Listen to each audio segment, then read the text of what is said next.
اس جھوٹے مدعی نبوت کا نام مسیلمہ کذاب تھا۔ اس کا خود ساختہ نبوت کا فتنہ کافی عرصے تک موجود رہا، جس کو بڑے بڑے صحابہ نے اپنی جانوں کا نذرانہ دے کر جڑ سے اکھاڑ دیا۔ جس وقت اس نے دعویٰ کیا اس کی عمر 100 سال سے زیادہ ہو چکی تھی۔ مسیلمہ کذاب دربار نبی صلی اللہ علیہ وآلہ وسلم میں حاضر ہوا اور دربار نبی میں حاضر ہو کر آپ صلی اللہ علیہ وآلہ وسلم سے کہا کہ مجھے اپنا جانشین مقرر فرمائیں۔ اس وقت حضور صلی اللہ علیہ وآلہ وسلم کے سامنے کھجور کی ٹہنی پڑی تھی۔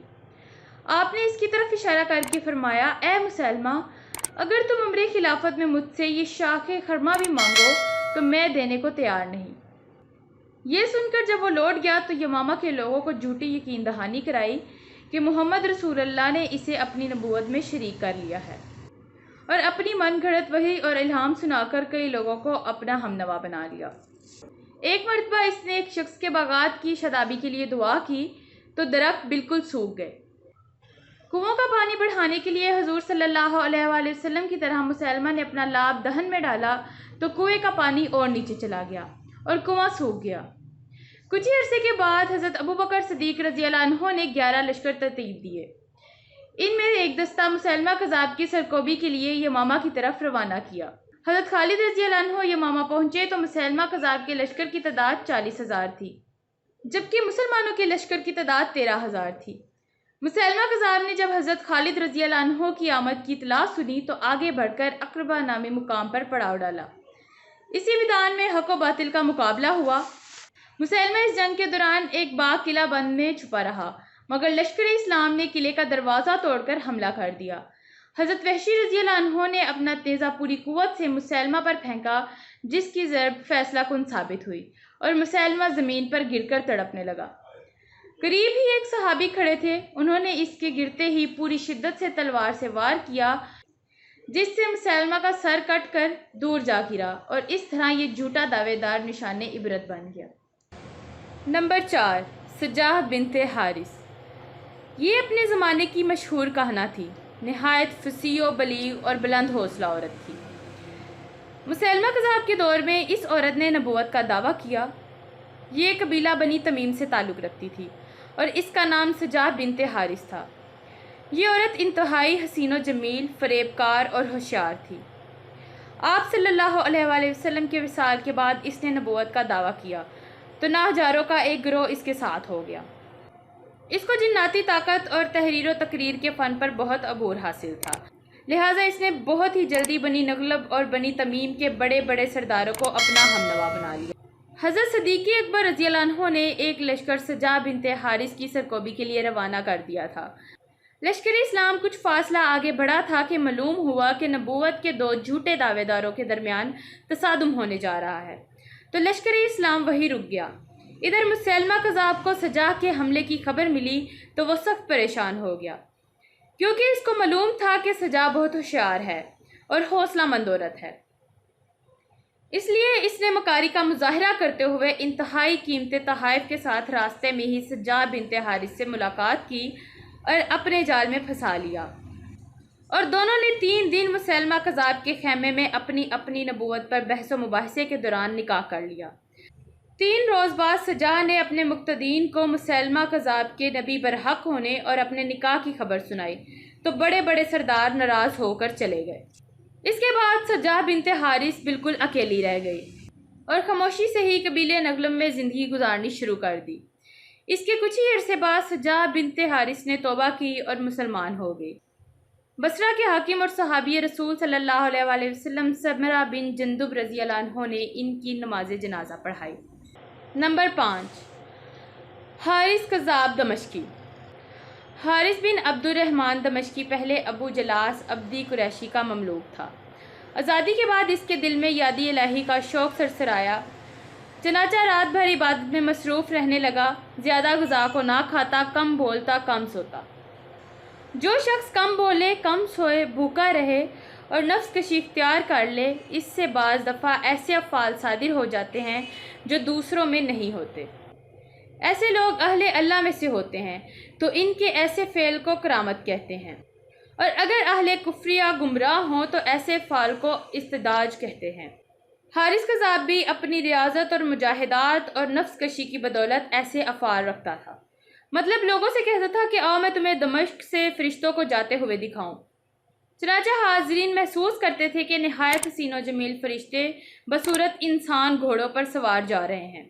یہ لوگوں کو موسم سرما میں گرمیوں کے اور موسم گرما میں سردیوں کے پھل کھلاتا۔ اس کے گمراہ کن افعال اور شعبتوں کی شہرت آس پاس پھیل گئی اور اس بدبخت نے بھی نبی ہونے کا دعویٰ کر دیا۔ خلق خدا کو گمراہ ہوتے دیکھ کر ایک دمشقی رئیس قاسم بن بخیرہ اس کے پاس آئے اور دریافت کیا کہ تم نے کس چیز کا دعویٰ کیا ہے؟ حارث بولا، میں اللہ کا نبی ہوں۔ اس پر قاسم نے کہا، اے دشمن خدا، تو بالکل جھوٹا ہے۔ حضرت خاتم المرسلین کے بعد نبوت کا دروازہ ہمیشہ کے لیے بند ہے۔ یہ کہہ کے قاسم سیدھا خلیفہ وقت عبد المالک کے پاس گئے اور سارا ماجرا سنا دیا۔ عبد المالک نے حارث کو گرفتار کر کے دربار میں پیش کرنے کا حکم دیا تو وہ فرار ہو چکا تھا۔